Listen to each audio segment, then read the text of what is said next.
जनता को भड़काने की कोशिश की है ओपी राजभर ने, और ये कोई पहली बार नहीं है जब ओम प्रकाश राजभर इस तरह का बयान दे रही है, इस तरह की बयानबाजी कर रही है। बल्कि पिछले कुछ दिनों में बहुत सारे विवादित बयान दिए हैं ओपी राजभर ने और लगातार बीजेपी के खिलाफ मोर्चा खोले बैठे हैं, गठबंधन किए हुए हैं, एक नहीं बल्कि 10 दलों के साथ में, ओवैसी भी उनके साथ में खड़े हुए हैं। इस बीच बड़ी जानकारी ये कि ओम प्रकाश राजभर ने एक बार फिर से भड़काऊ भाषण दिया है, बीजेपी नेताओं पर हमले के लिए भड़काते हुए नजर आए। उत्तर प्रदेश की सियासत में चुनाव नजदीक आने के साथ साथ नेताओं की भाषा की मर्यादाएं टूटने लगी हैं। ताजा मामला है सुहेलदेव भारतीय समाज पार्टी के नेता ओम प्रकाश राजभर का। ओवैसी के साथ सियासत की नई इबारत लिखने की तैयारी में जुटे राजभर बीजेपी पर हमला करते करते ये भी भूल गए कि वो क्या बोल रहे हैं, या फिर जानबूझकर वो भड़काऊ बयानबाजी करते रहे। वाराणसी में महिला सम्मेलन के दौरान राजभर ने जनता से बीजेपी नेताओं पर हमला करवाने की अपील की। कहते कहते वो ये भी कह गए कि जब बीजेपी नेता वोट मांगने आए तो उनको 4 पैर पर वापस भेजो। इन्होंने यहाँ वोट मांगा है, चलिए न माने की हम भीतरा भीतरा ऐसा नहीं लोग का कुटाई करे के हम कि जे देखा जाए नेता ओके बैठा के पानी पिया के चाय पिया के उसे पूछा कि नेता कैसे, जब वो कहे कि वोटे बदे तो उसे कहता 50% महिलाओं को रिजर्वेशन नौकरी में लागू करो, राजनीति में लागू करो, लोकसभा विधानसभा में लागू करो, तब वोट मांगने आना, नहीं दोबारा आ जाओगे तो फिर यहाँ से जिंदा नहीं जा सकते। आए हो 2 पैर से और जाओगे 4 पैर से उठा के। राजभर के बयान पर बीजेपी नेताओं ने भी जवाबी हमला बोला।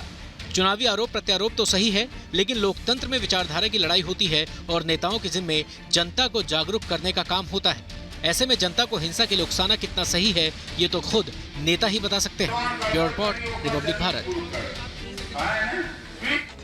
और इसी खबर पर ज्यादा जानकारी और बातचीत के लिए मेरे 2 सहयोगी मेरे साथ जुड़ चुके हैं। मेरे साथ सृष्टि पांडे जुड़ चुकी है लखनऊ से और साथ ही साथ विवेक राय भी मेरे साथ जुड़े हुए हैं। सृष्टि का मैं पहले रुख करूंगी। सृष्टि, हम ठीक है, हम समझते हैं कि उत्तर प्रदेश में आने वाले समय में चुनाव है, आरोप प्रत्यारोप का दौर चलेगा, लेकिन इस तरह की बयानबाजी से तो माहौल खराब होता है। बिल्कुल शाजिया, ठीक कहा आपने कि इस तरीके की बयानबाजी माहौल खराब करती है। ओम प्रकाश राजभर ने जिस तरीके से बयान दिया कि ये 2 पैर पर आएंगे और 4 पैर पर जाएंगे और यहाँ से जिंदा नहीं जाएंगे, जो अभी हमने अपने दर्शकों को सुनाया है, वो ये बताता है, ये दर्शाता है कि ओम प्रकाश राजभर अपनी रैलियों के जरिए, अपनी सभाओं के जरिए जनता को यही उकसाने की कोशिश कर रहे हैं। डायरेक्टली नहीं, इनडायरेक्टली। ये तो मुंह खोल कर वो बोल रहे हैं कि वो यहाँ से आएंगे तो जिंदा नहीं जाएंगे। मतलब वहां की जनता के मन में, वहां के अपने समर्थकों के मन में आप क्या बिठा रहे हैं कि अगर बीजेपी के लोग आपके घर आते हैं, आपसे वोट मांगते हैं, कैंपेनिंग करते हैं, तो आप उनके साथ मारपीट करिए। इसके साथ ही गुजरातियों को लेकर भी तमाम बातें ओम प्रकाश राजभर ने कही हैं कि चाहे प्रधानमंत्री को देखें, गृह मंत्री को देखें, सीबीआई को देखें, आरबीआई को देखें, लगातार गुजरातियों की पैठ बढ़ी हुई है, गुजरात की मिट्टी की पैठ बढ़ी हुई है, जो कि देश को बेच देंगे। इसके साथ मुसलमानों पर एक बार फिर से ओम प्रकाश राजभर ने टिप्पणी की है कि कांग्रेस की बात करें, बसपा की, बीजेपी की या सपा की, डराकर धमकाकर मुसलमानों से वोट लेते आए हैं, जो इस बार नहीं होगा, क्योंकि इस बार सारा वोट राजभर जो 10 दलों से गठबंधन करके बैठे हैं उनको जाने वाला है। ओवैसी के दम पर ये तमाम बातें सामने आ रही हैं। इसके साथ ही पिछड़ा वर्ग का भी एक बार फिर से बनारस में जिक्र किया और कहा कि जब चुनाव आते हैं तो बीजेपी और तमाम जो अन्य दल हैं उन पिछड़ा वर्ग को अपनी चादर के नीचे लेने की कोशिश करते हैं, लेकिन इस बार मैंने वो चादर हटा दी है। इसी के साथ में ये तमाम भड़काऊ बयान जो है ये ओम प्रकाश राजभर की आदत में शुमार हो चुका है। लोकतंत्र में हम जानते हैं कि अगर जो सत्ता में पार्टी बैठी है उसका विरोध करना आपका अधिकार होता है, आप उसका विरोध कर सकते हैं, योजनाओं का विरोध कर सकते हैं, लेकिन इस तरीके से जानलेवा हमले करने के लिए उकसाना, आप सीधे सीधे कह रहे हैं कि अगर वो यहाँ पर आते हैं, आपसे वोट मांगते हैं, क्योंकि बीजेपी की कैंपेनिंग रही है, बीजेपी का पैटर्न रहा है कि वो घर घर जाकर वोट की अपील करती है। बिल्कुल बिल्कुल बिल्कुल। और विवेक हमने देखा है ओम प्रकाश राजभर का इतिहास रहा है कि वो एक नहीं बल्कि कई बार भड़काऊ बयान दे चुके हैं, इस तरह की बयानबाजी कर चुके हैं, लेकिन आप पिटाई वाली सियासत कर रहे हैं। क्या ज्यादा इनसिक्योरिटी हो रही है राजभर को?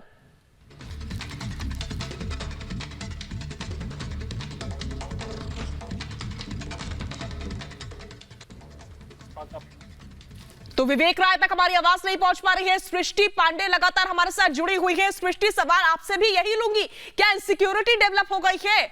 हालांकि इनसिक्योरिटी तो पहले से थी, लेकिन अब ऐसा लग रहा है कि ज्यादा हो गई है, तभी इस तरह की पिटाई वाली सियासत करते हुए ओम प्रकाश राजभर नजर आ रहे हैं। इतना नीचा स्तर कैसे हो सकता है?